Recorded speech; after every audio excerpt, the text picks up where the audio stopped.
price pressures. As India gears up for elections, the government's looking to tame the hot-button issue of inflation. And crisis communications. Malaysia has come under fire for how it's released information about its missing flight.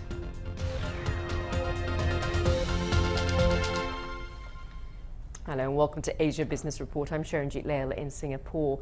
We begin today in India, where the country is just weeks away from national elections. As with past polls, the economy is set to play a key role, and the government's under pressure to make sure growth is on track. Well, later today, we get the latest indication on the main cost of living when the wholesale inflation figure for February is released. And as Yogita Limaya reports from Mumbai, the data will be closely watched. It's much cheaper to buy food in India now than it was in late 2013, and that's probably the main reason why inflation has come down pretty substantially this year. The latest data showed that consumer price inflation, based on a basket of goods available at shops and markets, touched its lowest level in more than 2 years. And many are expecting that the wholesale price index, the number that India considers as its main indicator of inflation, is likely to have fallen to under 5%. Now, for most of last year, people here were reeling under the impact of high food prices.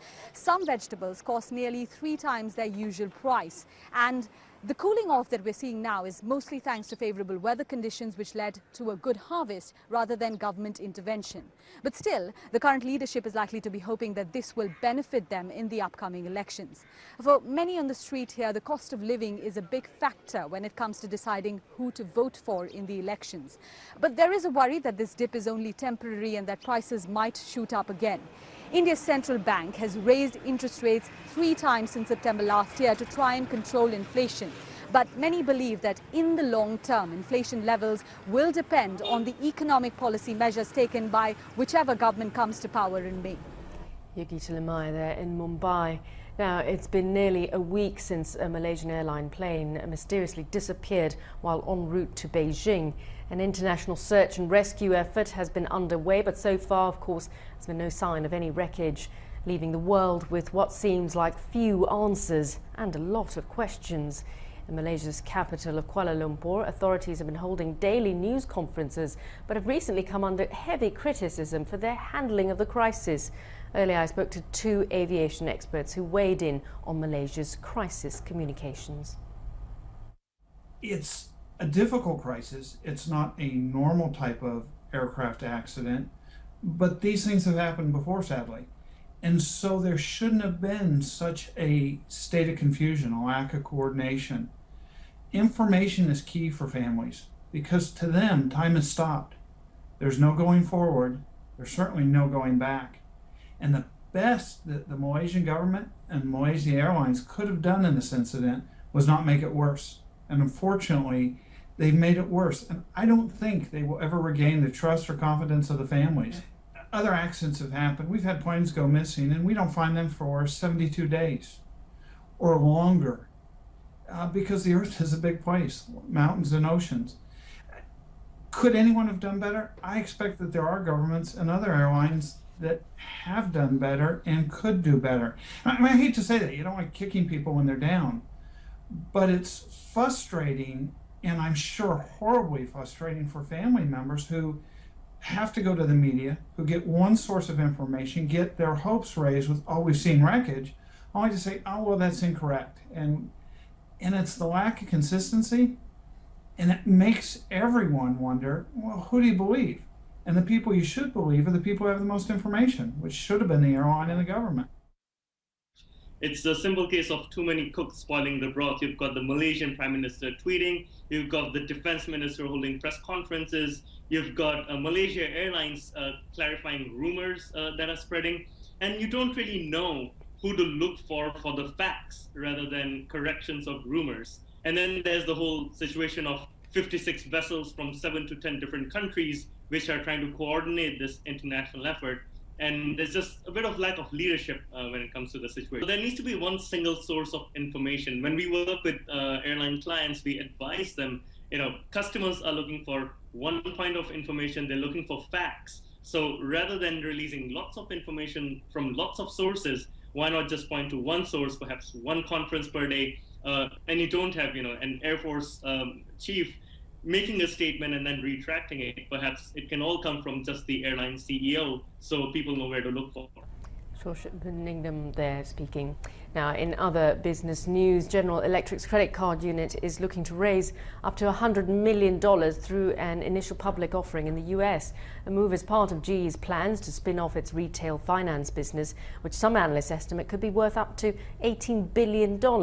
GE shares rose more than 1% on that news. Now, McDonald's is being sued by workers in 3 US states for allegedly stealing wages. The fast food giant is facing 7 class action suits in New York, California and Michigan. The workers claim they were forced to work off the clock and not paid overtime. McDonald's said it was committed to fair treatment of employees and was reviewing the allegations. Now, Singapore is set to become the second country in the world after the US to regulate virtual currencies such as bitcoins. Under a new proposal by Singapore's central bank, middlemen such as virtual currency exchanges will need to verify the identities of their customers and report any suspicious transactions. Singapore said the move is meant to address any potential risks of money laundering or terrorism financing. Well, earlier I spoke to David Moskowitz from Coin Republic. He's a Bitcoin broker and consultancy, and asked what is spurring the new rules. Given the timing of this statement, I would say it has to do with the release of the 6 ATMs here in Singapore, that MAS is a little bit concerned about possible money laundering through the ATM network. As far as the actual statement that MAS made, you can look at it as a positive note because it means that the government here is looking at that growth curve that Bitcoin is taking, looking out over the next year or 2 years, and seeing that adoption is just going to continue. Now, we know many countries have banned Bitcoin.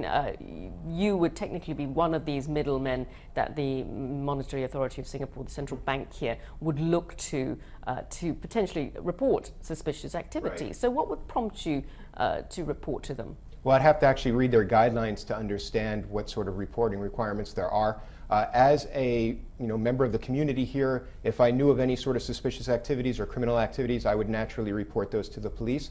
Most of the exchanges here are already doing proper Know Your Customer.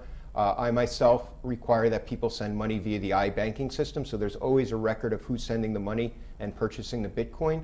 So we're already doing a lot of these things. We're self-regulating very well. So from my point of view, I see very little new in this statement or anything that's really going to change our operations. David Moskowitz there speaking earlier. Now, if you're employed by a big corporation and they send you abroad for work, well, that transition is often helped by a juicy relocation package. Now, this can involve subsidized housing, regular flights home and other things, but now Japanese electronics firm Panasonic is offering staff moving to China a payment to help cope with the country's notorious smog. Theo Leggett has more. A thick, acrid smog hangs heavy over the streets of Beijing, making it difficult to see and even more difficult to breathe. Pollution is the price China pays for the economic growth of the past decade. It's the result of rapid industrialization and the burning of millions of tons of coal every year. Now the Japanese electronics firm Panasonic says it'll pay its foreign workers in China extra, a pollution premium to compensate them for the poor air quality. It's not unusual for multinational firms to pay staff more when they're sent to live and work overseas, particularly if they go to dangerous or uncomfortable places. In the oil industry, for example, employees often get a premium for working offshore. But this is the first time a company's explicitly paid workers in China extra for having to breathe smog. It's a first from our perspective, definitely, but I do think it will be taken on by lots of other companies. What's interesting, I think, is it's specified as an air pollution allowance rather than being bundled in what we commonly know as a hardship premium. I do think it's probably part of a wider drive by organisations to actually be transparent about the allowances that they're giving to expats, which are obviously a very costly part of the recruitment package. Meanwhile, as the annual National People's Congress drew to a close in Beijing, the Chinese Premier Li Keqiang admitted that China's current economic model is unsustainable. What is very much on our mind are existing difficulties and problems. We are going to confront serious challenges this year, and some challenges may be even more complex. We need to ensure steady growth, ensure employment, prevent inflation, and diffuse risks. So now Beijing faces the steep challenge of trying to maintain rapid economic growth while at the same time encouraging businesses to clean up their act. Theo Leggett, BBC News. And that's it for this edition of Asia Business Report. Thanks for watching.